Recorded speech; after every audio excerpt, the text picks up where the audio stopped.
Well, thank you, Mr. President. I think what we're dealing with here is a triumph, is it not, of hope over experience. You're talking about things which aren't the problem.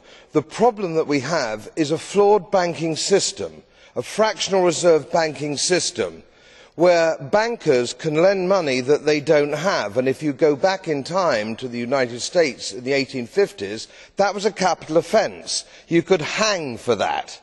Now we have this extraordinary situation where we've had regulation, lots of regulation. It's been the wrong sort of regulation, hasn't it? And so we've had another disaster. And none of this is actually going to save us from another disaster down the line. It's bound to happen because we haven't addressed the real problems, and that is your fractional reserve banking system. We must have a commodity bank on the one hand, an investment bank on the other hand. So, Commissioner, you talk about banks' ability to withstand shocks. Well, by this definition, by your definition, a shock is people turning up wanting their money back.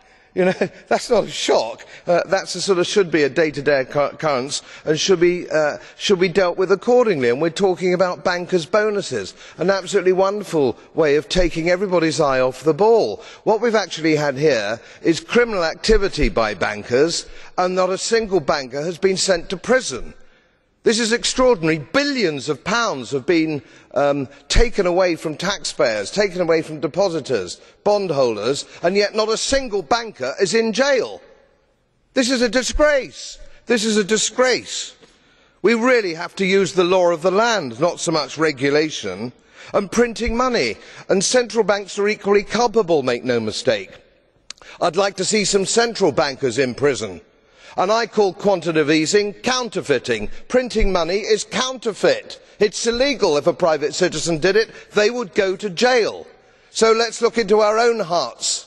The very unpleasant arrangements that politicians, bureaucrats and central bankers have between themselves at the expense of the taxpayer. Let's end it, and let's end it now. Vielen Dank, Herr Kollege Bloom.